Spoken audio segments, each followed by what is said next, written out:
Krishna Krishna Hare Hare, Hare Ram Ram Ram Hare Hare, Hare Krishna Krishna Krishna Hare Hare, Hare Ram Ram Hare Hare, Hare Krishna Krishna Krishna Hare Hare, Hare Ram Ram Hare Hare, Hare Krishna Krishna Krishna Hare Hare, Hare Ram Ram Hare Hare, Hare Krishna Krishna Krishna Hare Hare, Hare Ram Ram Hare Hare, Hare Krishna Krishna Krishna Hare Hare, Hare Ram Ram Hare Hare, Hare Krishna Krishna Hare Hare, Hare Ram Ram Hare Hare,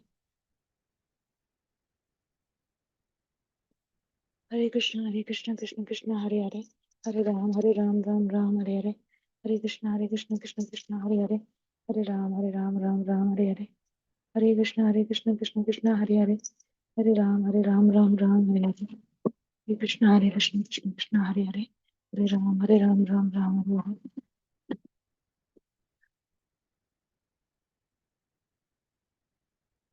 वाञ्छा कल्पतरुभ्यश्च कृपा सिन्धुभ्येव च पतितानां पावनेभ्यो वैष्णवेभ्यो नमो नमः।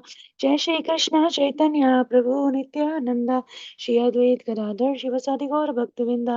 हरे कृष्णा कृष्ण कृष्ण हरे हरे, हरे राम राम राम हरे हरे। अनंत कोटि वैष्णविंद की जय, नवचरदास ठाकुर जी की जय, श्री प्रभुपाद की जय। हरे Krishna dear devotees, I welcome you all to Bhakti Sangha Japa conference call for today's mid-morning session. Thank you all so much for joining. This is Shivani from Ashburn, Virginia. Let us move to the next part of the session. Today's class will be given by His Grace Arjun Sakha Prabhuji on Sri Caitanya Bhagavata Antakanda 3.305 to 323. May I know who have joined this morning? Hare Krishna Mataji, Dandavad Pranam, all glory to Srila Prabhupada. This is Neetu from Baltimore. Hare Krishna Neetu Mataji, please accept my humble obeisances. Shri Prabhupada ki jai, Guru and Garanga ki jai. Thank you so much for joining every single day, Mataji. Welcome to the call. Hare Krishna. Hare Krishna, Shivani Mataji, please accept my humble obeisances. Jai Shri Prabhupada, this is Preeti Vilasini Vedasi from Atlanta. Thank you for your warm welcoming, Mataji. Thank you, Preeti Sundari Mataji, for the very beautiful recitation. Hare Krishna. Hare Krishna, please accept my humble obeisances. Priti Vilasini Mataji, thank you for giving me this opportunity to serve you all. All glories to your services. Welcome to the call, Mataji. Shri Prabhupada ki jai, Guru and Garanga ki jai. Hare Krishna. Hare Krishna Mataji, Dandot pranams to all devotees here. Jai Srila Prabhupada. This is Sumi from Chennai, India. Hare Krishna, Sumi Mataji, please accept my humble obeisances. Shri Prabhupada ki jai, Guru and Garanga ki jai. Thank you so much for joining all the way from India. Welcome to the call, Mataji. Hare Krishna.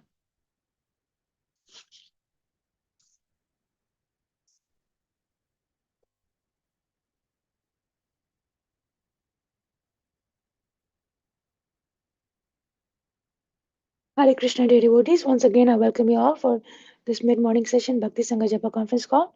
I would like to start by sharing a quote by Srila Prabhupada ji. One who has got a helpful wife at home does not require to accept sannyas. Letter to Krishna Devi, October 29, 1967. Srila Prabhupada ki jai. Hare Krishna, dear devotees. Today we are very fortunate to have His Grace Arjun Sakha Prabhuji to enlighten us on Sri Chaitanya Bhagavata Antakanda 3.305 to 323. Hare Krishna, please accept my humble obeisances. Arjun Sakha Prabhuji, thank you for giving us your valuable time and association this morning. Very happy to have you on the call and waiting eagerly to hear from you. Shri Prabhupada ki jai, Guru and Garanga ki jai. I now hand the call to you, Prabhuji. Please take over. Hare Krishna. Hare Krishna Mataji, thank you so much for very kindly inviting me. And please accept my humble obeisances to all the devotees. Vansha kalpatarubhyascha, kripa sindhubhyeva cha, patitanam pavanebhyo vaishnavebhyo namo namah. Very happy to be back at the service of all the devotees here at Bhakti Sangha. It's been a long gap since the last time I was able to serve all of you, but very happy to be here in this auspicious month of Kartik, the month of Srimati Radharani, to hear and chant about Sri Chaitanya Mahaprabhu from Srila Vrindavan Das Thakur's Sri Chaitanya Bhagavat. So I will share my screen for the verses that we have for today.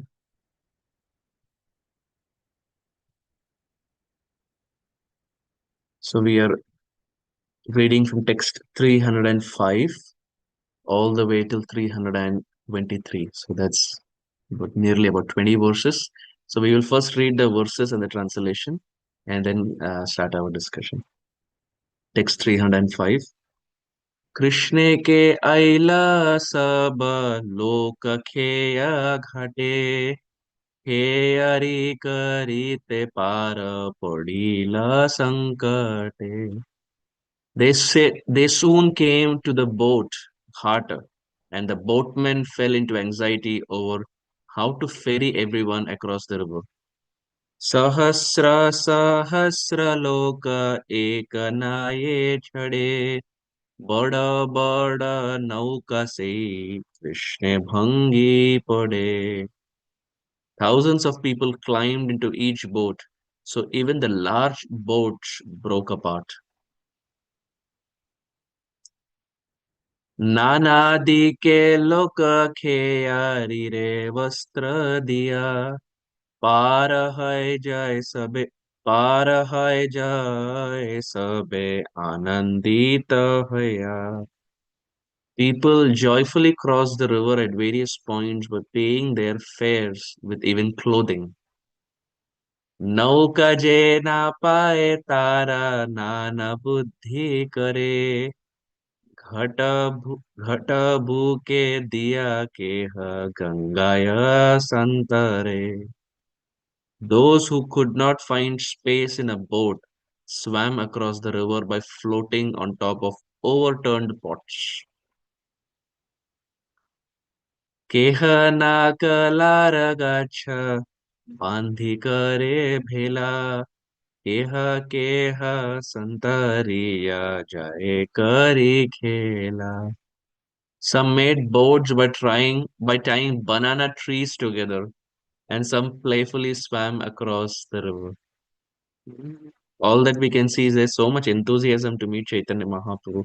They're ready to cross uh, anyhow, whether it's the boat, whether it's banana trees, or whether it's through overturned pots, or whether they're selling their vastra, their cloth, hook or crook, somehow have darshan of Sri Chaitanya Mahaprabhu.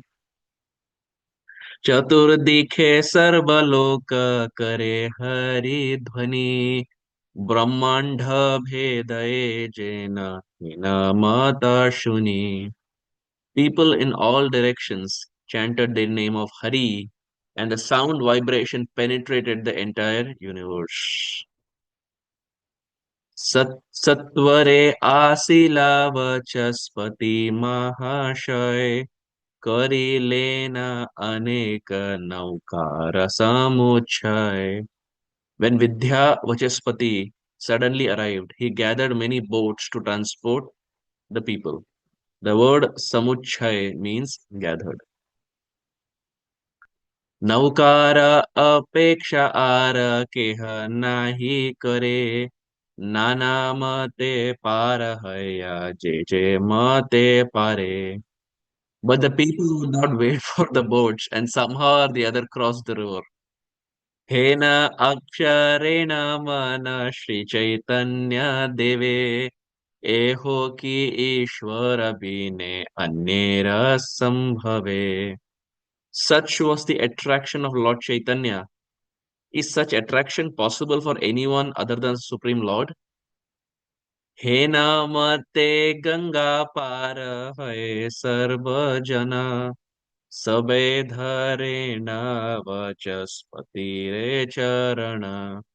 In this way, everyone crossed the Ganges and grabbed hold of Vidya Vachaspati's feet. परम सुकृति तुमी महाभाग्यवान यार घरे आइला चैतन्य भगवान. You are the most pious and fortunate, for Lord Chaitanya has come to your house. एते के तुम्हार भाग्य के बलिते पारे एखने निस्तार कर आमा सब करे. Therefore, who can estimate your good fortune? Now, please deliver us. भव कूपे पतित पापिष्ट आमी सब एक ग्रामे न जानीला काय अनुभव. We are sinful and have fallen in the well of material existence. Even though we lived in the same village, we did not understand his glories. एखने देखो ताना चरण जुगल तबे आमी पापी सब हईब सफल. Now please show us his lotus feet. Then the lives of us sinners will be successful. देखिया लोकेरा आरती विद्यावचस्पति संतोषे रोदन करे विप्र महामति. On hearing the people's pathetic peals, Vidyavachaspati, the magnanimous Brahmana, cried out with affection. Text 320. Sabalai ailena apana mandire lakshakoti lokamaha haridhvani kare. As he led everyone to his house, millions of people began to chant the name of Hari. Haridhvani matra shuni sabar badane आरवाक्य केह नाही बोले नाही shune. The name of Hari was the only sound that came from everyone's mouth. They neither spoke nor heard anything else. Karuna Sagar Prabhu Shri Gaura Sundar Sabha Udarite Haya Chena Gochar. Lord Shri Gaura Sundar is an ocean of mercy, and he advented to deliver everyone. The last verse for the day. हरिध्वनि शुनि प्रभु परम संतोषे Hallen बाहिरा लोकेर भाग्यवशे. When the Lord heard the vibrations of the name of Hari, he was greatly pleased. Feeling obliged by the people's good fortune, he came out of the house. Shachinandan Shri Gauranga Mahaprabhu ki jai. Let us chant the Mangalasharan verses, seek auspiciousness from our spiritual superiors like Srila Prabhupada, and then get started in our today's discussion. Om Ajnanatimirandhasya Jnananjanashalakaya Chakshurunmilitam Yena Tasmai Shri Gurave Namaha. Shri Chaitanya Manobhishtam Sthapitam Yena Bhutale Swayam Rupa Kadamahyam Dadati Swapadantikam. Vandeham Shri Guru Shriyutapadakamalaam Shri Gurun Vaishnavamscha Shri Rupam Sagrajatam Sahagana Raghunathanvitam Tam Sajivam Sadvaitam Savadhutam Parijana Sahitam Krishna Chaitanya Devam Shri Radha Krishna Padan Sahagana Lalita Shri Vishakhanvitamscha. हे कृष्ण करुणा सिंधु दीनबंधो जगत्पते गोपेश गोपिका कांत राधा कांत नमोस्तुते तप्त कांचन गौरांगी श्री राधे वृंदावनेश्वरी वृषभानुस्तुते देवी प्रणमामि हरिप्रिये वाञ्छाकल्पतरुभ्यश्च कृपा सिन्धुभ्य एव च पतितानां पावनेभ्यो वैष्णवेभ्यो नमो नमः. नमो विष्णुपादाय कृष्णप्रेष्ठाय भूतले श्रीमते भक्तिवेदान्त स्वामिनेति नामिने. नमस्ते सरस्वती देवे गौरवाणी प्रचारिणे निर्विशेष शून्यवाधि पाश्चात्य देशतारिणे. जय श्री कृष्ण चैतन्य प्रभो नित्यानंद श्री अद्वैत गदाधर श्रीवासादि गौर भक्त वृंद. हरे कृष्ण कृष्ण कृष्ण हरे हरे हरे राम राम राम हरे हरे. गुरवे गौरचन्द्राय राधिकायै तदालये कृष्णाय कृष्णभक्ताय तद्भक्ताय नमो नमः. Hare Krishna. I'm beyond happy and consider myself very, very fortunate to be amidst all of you all in this very holy month of Kartik. And as we are approaching the last 5 days, Bhishma Panchak, which is considered the essence of even Kartik. So the month of Kartik is considered the essence or the most important of all the 12 months. And even in the month of Kartik, we find it is these 5 days, the month of Bhishma Panchak, last 5 days, that are considered the essence. It is normally said that if one cannot practice bhakti in the 12 months, one should at least do it in Kartik. And if one can't even do it in Kartik, one should at least do it on these 5 days. So Krishna is very kind that he gives his mercy through these different forms. Whether it's Purushottam Mass that comes once in 2.5 years, or whether it's Kartik month that is so very dear to Srimati Radharani. Actually, these months are primarily meant for those who are still conditioned in this world. Mm. These months are meant to inspire the living entity so that by the pretext of this month, whether it's Kartik or Purushottam, the individual can be inspired and can increase his sadhana, whether it's chanting or hearing or whatever. But for those we see who are already very advanced, for them every day is like Kartik. For them every month is like Kartik. They don't require these external stimulants because they're naturally inspired in Krishna consciousness. But for normal people, at least speaking for myself, we need these months like Kartik and Purushottam and Gaura Purnima and Janmashtami and Radhashtami and Bhishma Panchak, etc., so that at least on that day we are inspired and enthused to attend Mangalarti in the morning, to chant more rounds, and to hear more, etc. And in this month of Kartik, we are blessed to be hearing and reading from the Sri Chaitanya Bhagavat that Srila Vrindavan Das Thakur has very mercifully given this world. And in this section, we see that the associates of the Lord, they're trying to cross Ganga and they're trying whatever is possible so that they can go and meet Chaitanya Mahaprabhu.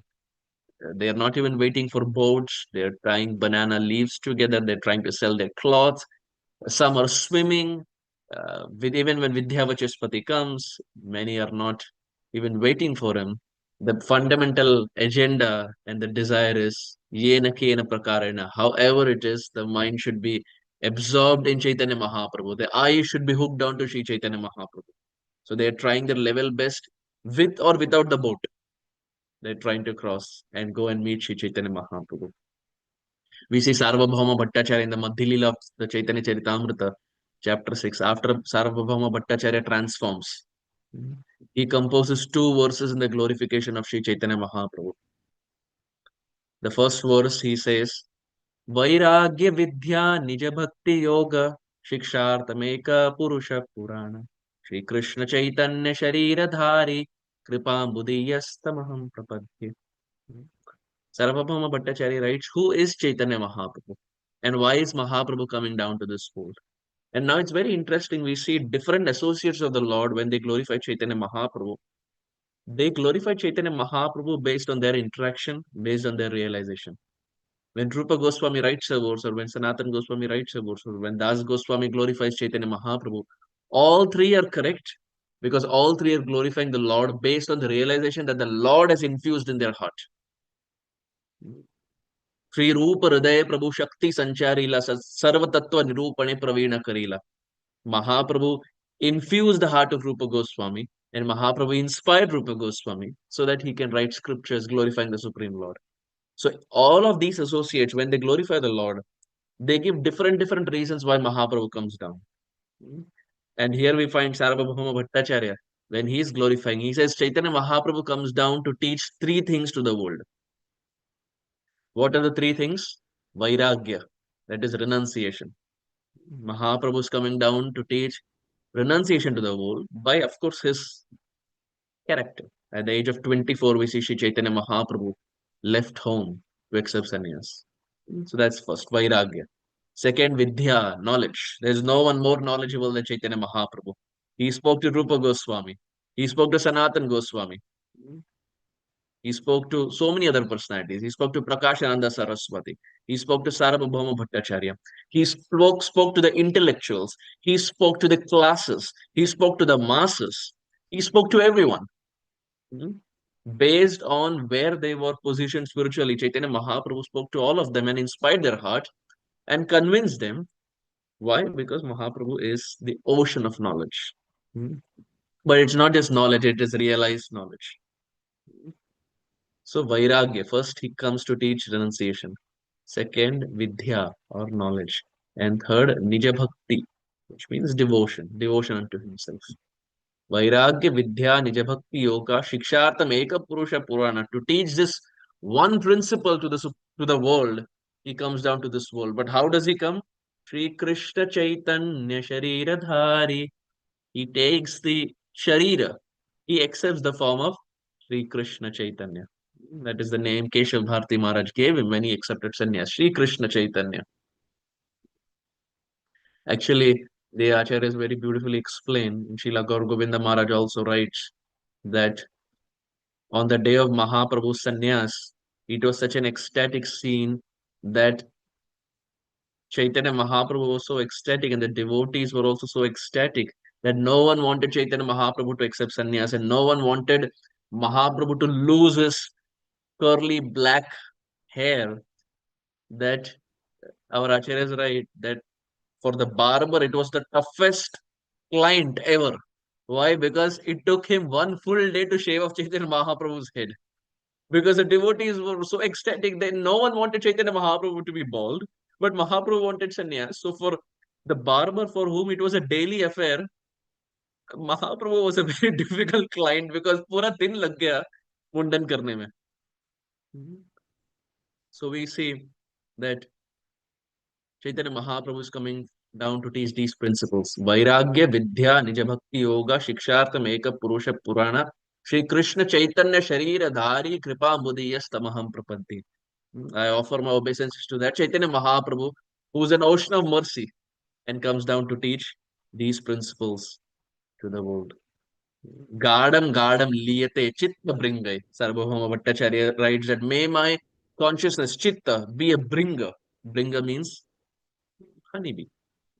May my consciousness be like a honeybee or a bumblebee, where it's gadam, it's constantly dipped in the thick sweetness, honey like sweetness of the lotus feet of Chaitanya Mahaprabhu. Gadam, liyate, chitta bringer. May my consciousness become a bringer and it get attracted to the sweetness of Chaitanya Mahaprabhu. Who was writing Sarvabhauma Bhattacharya? He who was speaking against, he who did not have a lot of faith in bhakti and was very argumentative. By the association of Gauranga Mahaprabhu, there's a complete transformation where the saltiness from his heart is completely taken out and Mahaprabhu fills his heart with sweetness. So we see that this bhakti is the essence of human birth. And as Srila Prabhupada explains, as at least for the devotees of ISKCON, our bhakti, the primary two things that please Srila Prabhupada are book distribution and Harinam Sankirtan. Srila Prabhupada would always say that if you want to please me, distribute my books.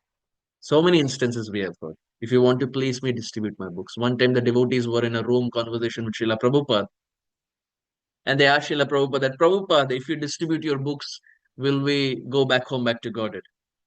So then Srila Prabhupada said, it also depends on the activities that you're performing. If you have done very good activities, then you will get Krishna. So the morale of the devotees went down a little because they thought by distributing books they will get Krishna. So when Prabhupada saw this, Prabhupada immediately intervened and Prabhupada said, but I guarantee you, now this is Prabhupada's kripa. Prabhupada says, but I guarantee you, if you distribute my books all your life sincerely, then Krishna will personally come down and hold your hand and take you back home, back to Godhead. Hmm? So Krishna says, but Prabhupada's kripa is on another plane altogether. So Prabhupada would always say, if you want to please me, distribute my books. And of course, the second we see is Harinam Sankirtan that needs no introduction. So Bhakti in Kali Yuga, Harinam Sankirtan and book distribution. Mhm. One time, there was one boy who got attracted to the Krishna consciousness movement. And this was back in the 70s. He got attracted to the Krishna conscious movement. He met Srila Prabhupada and was very inspired, and he ended up becoming a disciple of Srila Prabhupada. And after he became a disciple of Srila Prabhupada, coming from a Christianity, Catholic background, after he became a disciple of Srila Prabhupada, he would send the books of Prabhupada intermittently to his mother. But his mother was not much interested because she was not coming from a devotional background and she had not met the devotees as such, like the way her son had met the devotees. But nonetheless, the son would constantly keep sending books. Whatever books BBT printed, he would keep sending the books to his mother in the hope that the mother reads. But normally we see that's how it always happens. We just give someone a book and the book is just lying. Mhm. It's just lying. Like in a funny way, we normally say the book is lying as it is. We never pick up the book till the time it really hits us. We never really pick up the book. Or unless and until we have to prepare for a class, that's the time we pick up all the books and start flipping through pages. But once that is done, again, as it is, they're kept back. So this mother was also not um, reading any books as such. And over the years, the books just piled up one after another, after another, after another. And they, जैसे हिंदी में बोल रहे थे ना, धूल लग गए थे पूरा. It was filled with dust. And they were all kept in the garage. Not even inside the house, they were all kept in the garage. And every time the son would come and meet the mother, he would try to speak about Krishna consciousness. He would try to speak about Chaitanya Mahaprabhu. The mother was not much interested because her background was different. Eventually, one day, when the son was in India, the mother called the son and she said, "My dear son, um, can you take me to Vrindavan?" So the son was like, "What? Did I just hear it right? Did he say Vrindavan?" She said, "Yes. Can you take me to Vrindavan?" The son was, wait a minute, where did Vrindavan come from? And even to hear the name Vrindavan from your mouth is, I feel so happy. How did Vrindavan fall into perspective? And as this conversation barely began, it was about late at night, 1 or 2 at night, according to IST, Indian Standard Time. So the son said, "My dear mother, let's do one thing. I will sleep for now because it's very late. Tomorrow morning, I will call you and we'll continue the conversation. But rest assured, I'm very, very happy to even hear the name Vrindavan from your mouth." So the next day morning, the son got up and he called the mother. So his brother, who was there, he picked up the phone. So the son, he said, "Can you give it to our mother? I spoke to her last night. Can you give it to her?" The brother said, "I am sorry to tell you, our mother passed away last night." He said, "What do you mean? I spoke to her. I spoke to her last night. What do you mean?" He said, "Yes, that was pretty much the last conversation she had with anyone. And because she realized she's going to depart, she wanted to speak to you one last time." But wait a minute, what happened to our mother? So there's another brother who was there. He said, actually, she was suffering from cancer last 6 months. But she didn't want to tell you because you're always traveling with the devotees and you're engaged in bhakti, in Krishna consciousness. So she just kept it to herself so that she doesn't disturb you. But last 6 months she had cancer. So this son who was there was a devotee. He said, "Okay, but last night when we spoke, she was talking about Vrindavan. How did Vrindavan fall into perspective here? Where did Vrindavan come from?" So the brother who was there, he said, actually, from the time she got detected with cancer, all the books that you gave from the garage, she brought it inside the house. And in the last 6 months, she read all the books that you gave. All her life, she didn't read, but the last 6 months, when she realized that, wait a minute, everything is actually an illusion, she started reading all the books that you gave. And in the 6 months, she read all the books. And in that book, the author who was there, he keeps telling about Vrindavan, Vrindavan, Vrindavan. So she thought to herself, that is author Srila Prabhupada, she thought to herself, I think I should also go to Vrindavan. And in that reason, she called you. My dear son, can you take me to Vrindavan? Dear devotees, that son whom we are talking about is none other than His Holiness Indradyumna Swami Maharaj. This is Srila Indradyumna Swami Maharaj's personal story that he had written. Mm. And he in that he wrote, "What I couldn't do all my life, Srila Prabhupada's books did it in just a matter of 6 months." Srila Prabhupada ki jai. So then Srila Indradumna Maharaj wrote, then as her last desire was to go to Vrindavan, I took her ashes. And very interestingly, they did not bury, even though she came from a Christian background, they did not bury, but they cremated the body. And Srila Indradumna Maharaj got the ashes from America to Sridham Vrindavan and offered it to Yamuna Devi because that was his mother's last desire. So it's very interesting to see that how one book of Srila Prabhupada can transform anyone. This is why Prabhupada would say, read my books, study my books, and distribute my books. Hmm? And in these books of Srila Prabhupada writes, we have this famous verse. Nrideha madhyam sulabam sudurlabam lavam sukalpam guru karna dharayam maya nukulena nabasvatayritam uman bhavabdem na taret sa atmaha. The Bhagavatam explains because this section is revolving around boat. We say there was a lot of context of boat. Devotees are trying to cross across the Ganges through a boat. Bhagavatam gives this example. Nrudeha madhyam sulabam sudurlabam. This human life that is there is sulabham. It is easily obtainable. It is sulabham, but sudurlabham, very rare.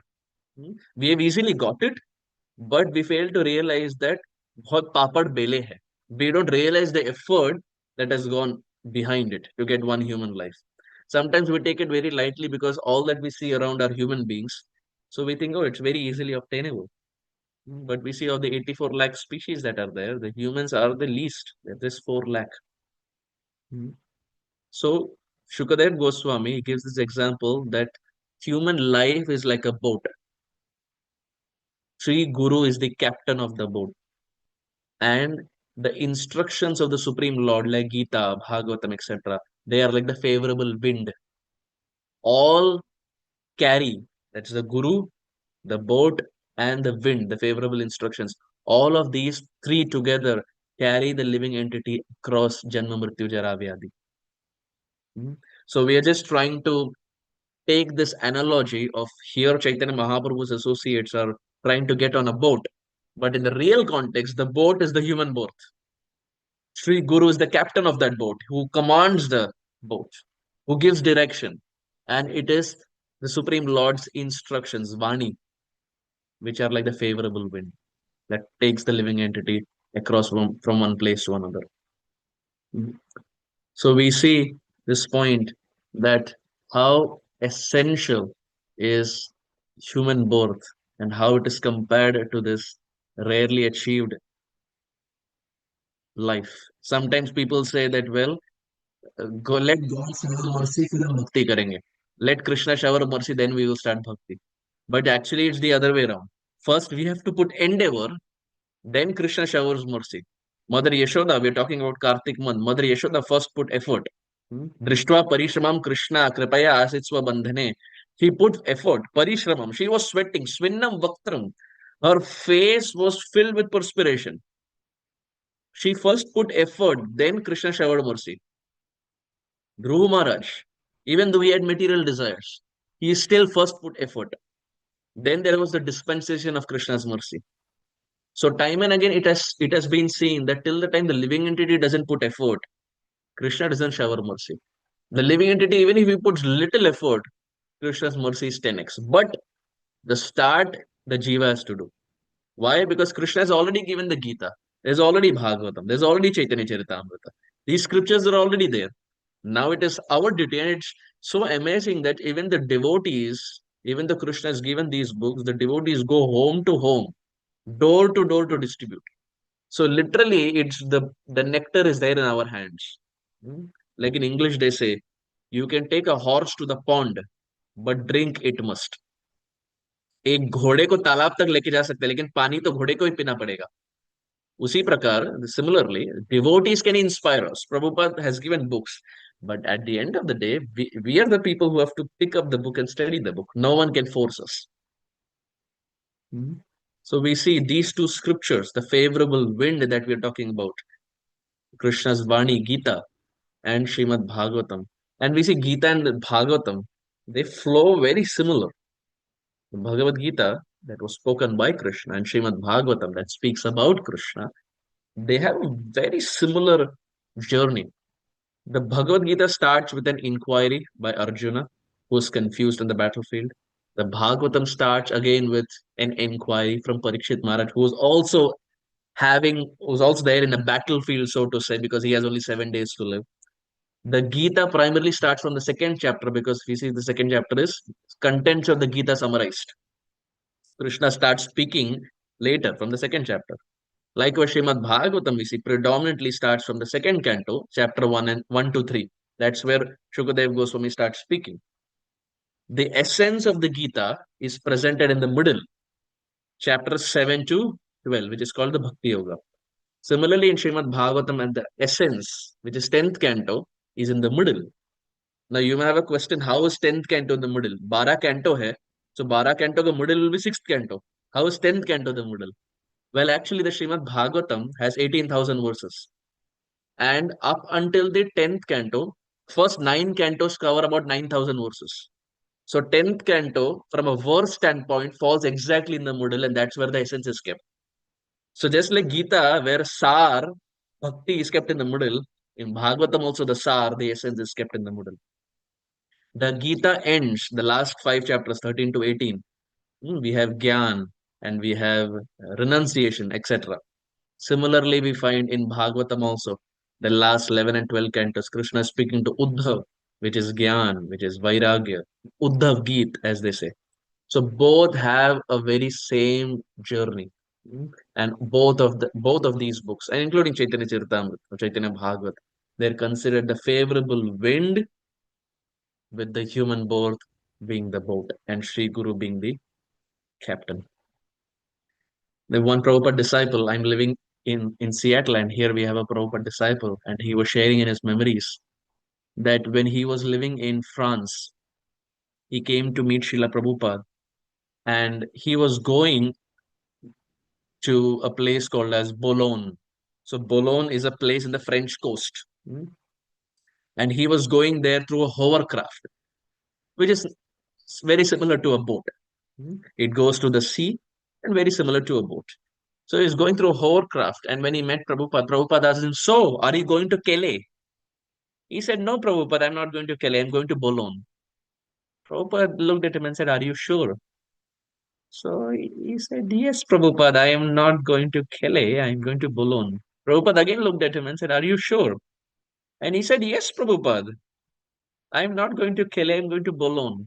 And at that time, when Prabhupada was asking him, he was in his mind, he was thinking to himself, how does Srila Prabhupada even know Calais? Because it's a very remote place in France. But how does Prabhupada even know that? He said, "No, Prabhupada, I'm not going to Calais, I'm going to Boulogne." Srila Prabhupada said, "Okay." He went to the place where the hovercraft was there, where people were trying to sit in the hovercraft. And as he reached there, there was an announcement. Due to rough sea, the hovercraft that was supposed to go to Boulogne is no longer going to Boulogne, but it's going to Calais. And when he heard that, he thought, my goodness, Srila Prabhupada ki jai. He thought to himself, how did Prabhupada even know? There was this announcement, due to rough sea, the hovercraft that was going to Boulogne is no longer going to Boulogne, but it's going to Calais. And it just brings out these principles that one, Sri Guru knows everything. Second, Sri Guru can change the journey of the disciple in a way the disciple can also not think of. Similarly, our journey due to past life, Purva Janma Samskars, can be changed to a journey where we are now going to the spiritual world by the mercy of Sri Guru. Right? And then finally, we see the third and most important. These storms helped him remember his Guru Maharaj, Srila Prabhupada. Similarly, the storms in our life should help us remember our Guru Dev and Srila Prabhupada and the Sampradaya. So we see his hovercraft or his boat reminded him of Krishna and reminded him of Prabhupada. Similarly, the storms that we have in our life, every person is going through different storms. There is no single person who can say that uh, we have no problems, we have no calamities, we have no anxieties. There is no such person. Whether one is in India, or whether one is in America, whether one is in whichever part of the world, everyone has problems. Sometimes people who are in India, they think, oh, once we go to America, things will be fine. It is not fine. Those, if you ask devotees in America, they are waiting for the day when they can pack up and go back to India. So those who are in India want to come to America. Those who are here are waiting for the day when they can pack up and go back to India. So it's a tug of war that is there. But primarily we see calamities are there in everyone's life and anxieties are there in everyone's life. But the point is, whenever storms are there, like this Prabhupada disciple, we should be able to remember our Gurudevs. Just before this call started, in one of the groups, I saw His Holiness Srila Radhanath Swami Maharaj and His Grace Gauranga Prabhu. They have gone to meet Srila Guru Maharaj, Srila Radha Govinda Maharaj, after the Kartik Yatra. And I'm just remembering that when His Holiness Radhanath Swami Maharaj's mother left this world, so Maharaj had the ashes with him and he had come to Ganga to offer the ashes to Mother Ganga. So when he was there in the boat, that time Prabhupada's son, Vrindavan Chandra De, he called Srila Radhana Swami Maharaj. And when Maharaj was there in the boat, he got this phone call. And Vrindavan Chandra De, Prabhupada's son, he said, Maharaj, your mother was like my mother. And when Srila Radhanath Maharaj heard that, he very sweetly he said, my mother may have been like your mother, but your father was definitely my father. Your father was definitely my father. My mother may have been like your mother, but your father was definitely my father. So I'm just remembering because we are talking about the boat, and Maharaj was in the boat when he mentioned this. So human life is that very rarely achieved boat. We see in the Srimad Bhagavatam, it is very beautifully explained. ध्येयं सदा परिभवग्नमभीष्टदोहं तीर्थास्पदं शिवविरिञ्चिनुतं शरण्यं भृत्यार्तिहं प्रणतपालभवाब्धिपोतं वन्दे Chaitanya Mahaprabhu is considered Bhavabdi Potam. Potam means a boat. Bhavabdi means the ocean of repeated birth and death. Chaitanya Mahaprabhu's lotus feet is the ultimate boat. For living entities who have this human body, which is like a boat, for them to cross over the material existence, they have to take shelter of the ultimate potam, ultimate boat, which is Chaitanya Mahaprabhu's feet or Krishna's lotus feet. The Lord's lotus feet, according to Shukadev Goswami, is the ultimate boat, Bhavabdi Potam. In the different qualities or different attributes of Chaitanya Mahaprabhu that are given in this verse. Charanara Vindam, Chaitanya Mahaprabhu's lotus feet. It is also Tirthaspadam. It is an ocean of all tirthas. All tirthas are there at the lotus feet of Chaitanya Mahaprabhu. But in our context, in our discussion, Chaitanya Mahaprabhu's lotus feet is Bhavabdi Potam. It is that boat that can help the living entity cross from one end to the other end. When Chaitanya Mahaprabhu was there in Jagannath Puri during the Gundicha cleaning, Chaitanya Mahaprabhu was personally leading by example and he was cleaning. We have the famous photo where Chaitanya Mahaprabhu is kneeling down and he is cleaning. While Chaitanya Mahaprabhu was doing the Gundicha cleaning, that time one devotee came and he poured water on Chaitanya Mahaprabhu's feet because he wanted to take Charanamrit. So Chaitanya Mahaprabhu saw this and Mahaprabhu called Swarup Damodar Goswami and said, look what your Gaudiya is doing. Tomara Gaudiya. Look what your Gaudiya is doing. He is worshipping me in front of everyone. He is pouring water on my feet and he is trying to drink that water. Chaitanya Mahaprabhu didn't like when he was addressed as Bhagavan. Prabhu kahe Vishnu Vishnu, ihana kahibo.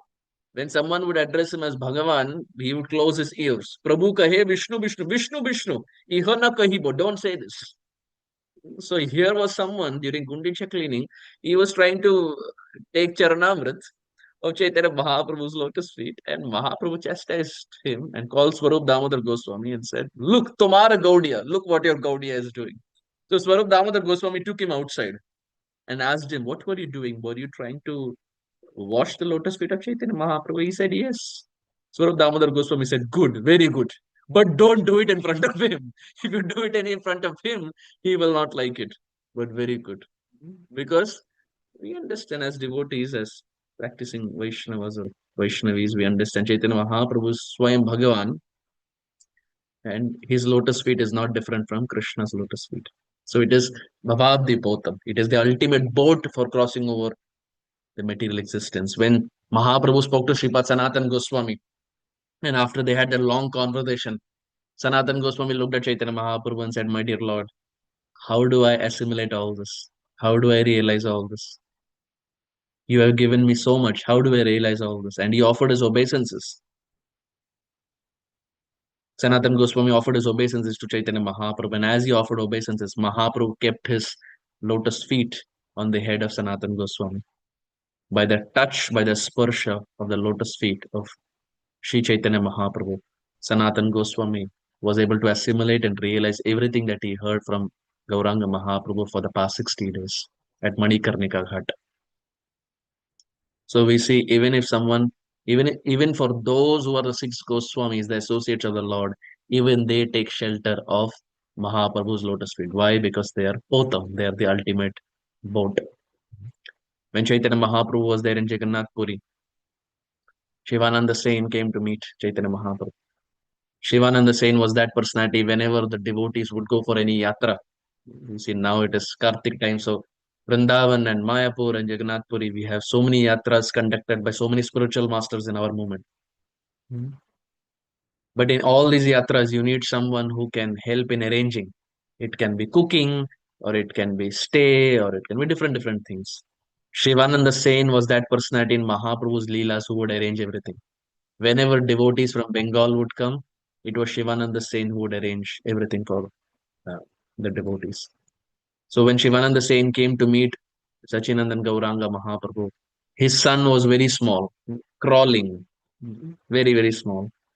So looking at the gigantic, beautiful, honey-like dripping face of Chaitanya Mahaprabhu, the small boy who was only crawling was so enamored that he took the toe of Chaitanya Mahaprabhu. He took the toe of Chaitanya Mahaprabhu and put it inside his mouth and started sucking. Why? Because children have this habit. They put their finger inside their mouth and they have the habit of sucking. So he took the ultimate form. He didn't take his fingers, he took Chaitanya Mahaprabhu's toe and put it inside his mouth and started sucking. And when Mahaprabhu saw this, Mahaprabhu started smiling. But just by accepting the lotus feet, which is Potam, the ultimate boat, just by accepting Mahaprabhu's lotus feet, ended up becoming such a great acharya in our Gaudiya Sampradaya. From that small crawling boy who was called Paramananda Das by Chaitanya Mahaprabhu, he ended up becoming the great Kavi Karnapur. Kavi Karnapur authored Anand Vrindavan Champu and so many other prominent books. But where does the inspiration come from? It comes from sucking the toe of Chaitanya Mahaprabhu when he was small. Why? Because even he realized at a small age that Bhavabdi Potam, the Lord's lotus feet, they are the ultimate boat for the living entity to cross the ocean. When Mahaprabhu was there in Jagannath Puri, one time Sri Chaitanya Mahaprabhu, my Guru Maharaj was saying this, that Sri Chaitanya Mahaprabhu one time like a madman at night was wandering around Jagannath Puri because he was able to smell some aroma of musk, saffron, lotus flowers, etc. So he got some aroma and he was going around searching all night like a madman. Where is the aroma coming from? And then Srila Guru Maharaj, in a funny way, he was saying the Lord didn't realize that all that fragrance was coming from his own lotus feet. Just like a musk deer goes around searching for musk, not realizing the musk is coming from its own body. Chaitanya Mahaprabhu, being the transcendental musk deer, is going around searching for camphor and saffron and lotus flower fragrance, not realizing that the origin for all of that is his own lotus feet. Mhm. So we see that all these personalities, even Kunti Maharani in her prayers, she glorifies the feet of the Lord. Namo Pankaja Nabhaya, Namo Pankaja Maline, Namo Pankaja Netraya, Namaste Pankajangre. She glorifies Namaste Pankajangre. She glorifies other limbs and finally ends with the lotus feet of the Lord. Now, a question arises that normally in our bhakti, in our Krishna consciousness, we are always told that when we take darshan of the Lord, we first start from the lotus feet. We progressively, from the lotus feet, we go up and take darshan of the face of the Supreme Lord. But in the case of Kunti Maharani, we see she's glorifying all other limbs and she's putting the lotus feet at the end. Doesn't Kunti Maharani know quote unquote Vaishnava etiquette? Because she's Kunti Maharani, so she should be knowing it. She should ideally start first with the lotus feet and then she should go to other limbs. But it's very interesting. I heard this from my Guru there. He was saying Kunti Maharani is in a family where she's related to Krishna. Is the aunt of the Supreme Lord. So she's thinking to herself, if I start with his lotus feet, he will be very embarrassed. Because why? There is a biological relation. Hmm? He will be very embarrassed. So let me do one thing. I want to glorify his lotus feet, but so that he is also not embarrassed, let me start with some other limbs and then finally come back to the lotus feet. So for this reason, because there was a biological connection, she understands that one should first start with the lotus feet. But because there was a biological connection, she first speaks about the navel and the eyes and so on and so forth. And finally, Namaste Pankajangre. She offers her obeisances to the feet of the Lord. Why? Because Bhavabdi Potam. They are the ultimate boat for the living entity. Kulashekara Alvar in the Mukunda Mala Stotra, same point. Mukunda Murdna Pranipatte Yache Bhavantamekantamyantamartam Avismritistva Bhave Bhave Mestu Bhavat Prasadat. Kulashekara Alvar says, my dear Lord, very respectfully I am asking this one thing from you. What is that one thing? That in every life that I take, may I never forget your lotus feet. I am just asking for this one thing, Kulashekara Alvar is saying. That my dear Lord, in every life that I take, wherever I take, please give me this benediction that may I never forget your lotus feet and may I always be attached to serving your lotus feet. Kulashekara Alvar.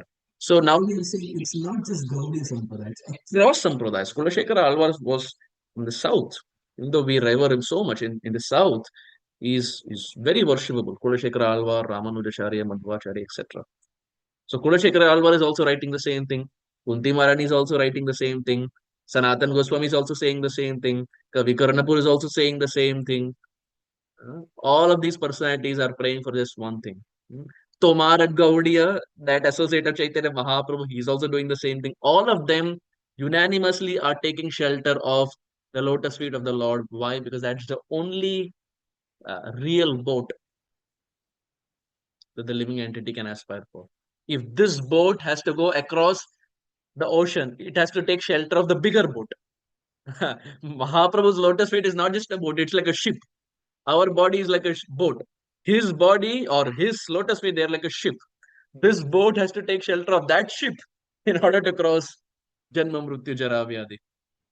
But we see all of these personalities. They pray for the lotus feet of the Lord, except one, the gopis of Vrindavan. The gopis of Vrindavan are an exception. Why? Srila Prabhupada, in one class in 1968 in San Francisco, Prabhupada brings this point of the lotus feet and the gopis of Vrindavan. And I just want to read this. Please hear this carefully. This is Prabhupada's lecture, 16th of March, 1968, San Francisco. Prabhupada is saying, they referring to the gopis, they were requesting Krishna, my dear Krishna, many yogis, many saintly persons, they go to the forest and meditate upon your lotus feet, but they cannot fix up. They meditate your lotus feet, but still they think of something else. They are not perfect. Their meditation fails. But in our case, now please hear this. Gopis are saying, but in our case, your lotus feet is so much fixed up in our heart that we are thinking of you and we are not able to discharge our family duties. So kindly get out of our heart, Prabhupada is saying. The gopis are praying to Krishna that the saintly people who are there, they want the lotus feet in their heart, but that's not happening. But our case is different. We have your lotus feet in our heart, but because that lotus feet is so fixed up, घर का काम नहीं हो रहा है. Our household duties are not happening. So we have a request. Please leave our heart. Please take out a lotus feet from our heart so that we can do our household duties. Prabhupada then says, just see, please excuse, kindly go out of our heart. so that we can do our duties. That was the prayer of the gopis. So now we see a shift of mood. In all other examples, they were all praying like this, that my dear Lord, we want your lotus feet. Why? Because it is the ultimate goal. But the gopis, they say, my dear Lord, थोड़े समय के लिए हृदय से निकल जाइए, क्योंकि जब तक आप हृदय में है काम नहीं हो रहा है, तो आप हृदय से निकल जाइए ताकि हम घर बार का जो काम है, we will be able to do it in the right spirit. So this is why the gopis of Vrindavan, they are so reverential and they're respected in our sampradaya. But primarily, we see, to end our discussion, we primarily see this point that bhakti or harinam or book distribution or all that we spoke about, all of this is realized when the person is under a superior. We always have this triangle, sadhu, guru, shastra, right? We can realize shastra, we can realize nam when we are under superiors. Like Narottam Das Thakur says, Ekaki yama nahi payo bala harinama sankirtane. Individually, it's very, very difficult for the living entity to get Krishna. We need the help of superiors. We need the help of our Siksha and Diksha Gurudevs who can guide us on this path. Shastra, Grantha Bhagavat opens by the mercy of Bhakta Bhagavat. Only a Bhakta Bhagavat can open a Grantha Bhagavat. Similarly, Krishna consciousness, Harinam, etc. These limbs of Krishna consciousness that are there, they they they reach its essence only when we are showered with the mercy of our superiors. But when we try to be all by ourselves, कि हम अकेले कर लेंगे, then it really doesn't work out that way. Even for Srila Raghunath Das Goswami, we see Raghunath Das Goswami was always under Swarup Damodar Goswami. He was called as Swarupera Raghu because we see there are three Raghus that we find. So he was Raghunath Das Goswami was Swarupera Raghu. Even though Raghunath Das Goswami is one of the six Goswamis, so very exalted, he's the Prayojan Acharya, etc. But still, he didn't directly approach Chaitanya Mahaprabhu. He went through always Swarup Damodar Goswami. So that's the principle of our Gaudiya Sampradaya, that we approach Krishna in the mood of Gopi Bhartur Padakamalayora Das Das Anudas. All of these Goswamis and all of these acharyas who are there, they always approach the Lord through their Gurudevs and through their Siksha Gurudevs. We see Srila Prabhupada also, every time his disciples glorified, Srila Prabhupada would very humbly would say, no, this is all by the mercy of my Gurudev, Srila Bhakti Siddhanta Saraswati Thakur Prabhupada. He would say, my Gurudev has sent all of you all here so that we can preach. So Prabhupada never took the credit. You will not even find in one place where Prabhupada is taking the credit. He always would give back the credit to the predecessor acharyas. Gratitude to all that they have given in the past. So the primary point is bhakti or shastra or harinam, etc., can be realized when we are under anugatya, when we are under a superior. When Sri Chaitanya Mahaprabhu was there in Jagannath Puri, one person came to meet Chaitanya Mahaprabhu. His name was Jagannath Das. Jagannath Das was a disciple of Haridas Thakur. So he came to meet Chaitanya Mahaprabhu. And without being screened by Swarup Damodar Goswami, no one could actually meet Chaitanya Mahaprabhu. When people would compose different verses or songs, etc., Swarup Damodar Goswami would first screen for any apasiddhanta just to check. And if everything was clear, then he would direct them to Chaitanya Mahaprabhu. But if there was a deviation or apasiddhanta that was there, Swarup Damodar Goswami would ask them to go back. But this Jagannath Das who was there, who was a disciple of Haridas Thakur, he breached Swarup Damodar Goswami and straight away went to Chaitanya Mahaprabhu. Why? Because he apparently had written 5 extra chapters to Srimad Bhagavatam from his own realization, from his own understanding. He wrote 5 extra chapters to Bhagavatam that even Shukadev Goswami has not given, that no one in the Sampradaya has given, but he wrote 5 extra chapters and he wanted to show it to Chaitanya Mahaprabhu. He was not under anyone.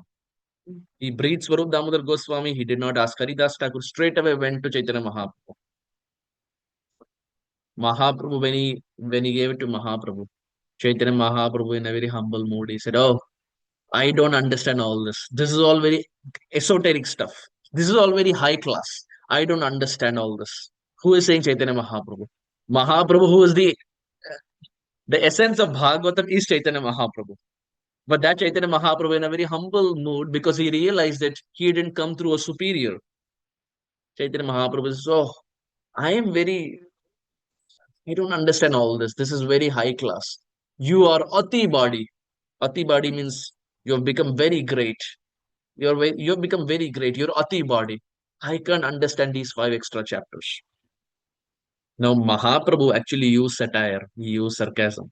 Mahaprabhu was not glorifying him. Why? Because those five chapters that were there were not screened by anyone and they're not bona fide either. So Mahaprabhu did not read it. And he said, "Your Ati body." Now, Jagannath Das was there. He took it as a glorification from Chaitanya Mahaprabhu. And those who liked Jagannath Das, they also said, "Hey, look, Chaitanya Mahaprabhu is certified that our Jagannath Das has become Ati body. He has become very great." And then from that time onwards, there was a new deviant sect that started called the Atibadis. Of the 13 Apasampradayas that are there, Aula Baula Karta Baja Neda Darvesha Sai Sahajiya Sakhi Bekhi Smarta Jata Gosai Ati Badi Chudadhari Gauranga Nagari Tota kahe e terar sang nahi kari. E tera. There are 13 deviant sects, apasampradayas that Bhaktivinoda Thakur had called out. One of them is Atibadi. Atibadi was by Jagannath Das, where he wrote some five extra chapters, some commentary that was not bona fide and that was not screened by Swarup Damodar Goswami or not accepted by Chaitanya Mahaprabhu. But the people who were there, they thought, "Oh, Mahaprabhu is certified. Now our Jagannath Das has become the new Acharya." A new deviant sect started. Why? Because they were not under Anugatya. And even now, we find in Jagannath Puri, the Atibadis are there. Even now, they are there. When Jagannath Das was living in a place that Maharaj Pratap Rudra had given him in Jagannath Puri. But when Maharaj Pratap Rudra got to know that Mahaprabhu has practically rejected him, he asked Jagannath Das to leave. So now Jagannath Das did not have any place to stay. So he went to the ocean, Jagannath Puri's ocean. He went to the ocean and started praying to the ocean. And because he was a mystic siddhi also, he had some strength, some powers. By his prayers, the ocean went back by 7 waves. Saat lehre se, the ocean went back. With 7 waves, the ocean went back. As the ocean went back with 7 waves, he built his own mutt at that place because he didn't have any other place in Jagannath Puri. So even now, when we go to Puri, we have the mutt of the Atibadis that Jagannath Das built. It's called as Sat Lahari Mutt. Sat Lahar, 7 waves, mutt. Sat Lahari Mutt. That mutt that was built by Jagannath Das, who is a deviant sect as called out by Bhaktivinoda Thakur. How did he build it? Because the 7 waves of the river went back and gave him space so that he can build a small mutt. But the fact of the understanding that we're trying to present here is Shastra and Bhakti is always practiced under a bhakta, is always practiced under a devotee. Hmm? Otherwise, if we whimsically and independently practice Krishna consciousness, there are high chances that we may make mistakes. So that our time is valuable and we can make the best use out of this boat that Krishna has given us, we are always under Hari Guru and Vishnus. So, having said this, I very humbly stop here with this discussion where the associates of the Lord are going across the Ganges, either in a boat or trying to swim across, or with banana leaves, or trying to sell their cloth, different ways, yena kena prakarena, but only with this desire that they want to see Sachinandan Shri Gauranga Mahaprabhu. Thank you all for very patiently being here. Thank you very much. Hare Krishna. Shri Chaitanya Mahaprabhu ki jai.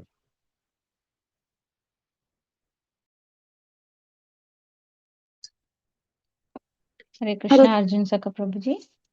Yeah, Shivani Mataji, are you going ahead? Go on, Mataji. Yeah, Hare Krishna Prabhuji. Then please accept my humble obeisances. Thank you for the wonderful, wonderful class, Prabhuji. We are very happy to have your association after a long time, and thanks a lot for this beautiful session, Prabhuji. I don't have any questions, but dear devotees, please go ahead with your questions and realizations. Hare Krishna Mataji, sorry to interrupt, but because it's a working day, I will not be able to take questions. I'm on call for those who are in IT. So I'm on call, so I have to literally jump after this. So maybe we can keep questions for some other time, if that's okay. Sure, Prabhuji. Totally understandable, Prabhuji. Thank you for your wonderful association, Prabhuji. We will be looking forward for your association again and again. So, dear devotees, let us pay our obeisances to Prabhuji. Vancha kalpatarubhyascha kripa sindhubhya eva cha patitanam pavanebhyo vaishnavebhyo namo namaha. Shri Chaitanya Bhagavat ki jai, Srila Prabhupada ki jai, Shri Ravindranath Thakur ki jai. His Grace Arjun Sakha Prabhuji ki jai. Hare Krishna Prabhuji. Prabhuji, Dandavats. Hare Krishna. Hare Krishna, Hare Krishna. Radhe Radhe.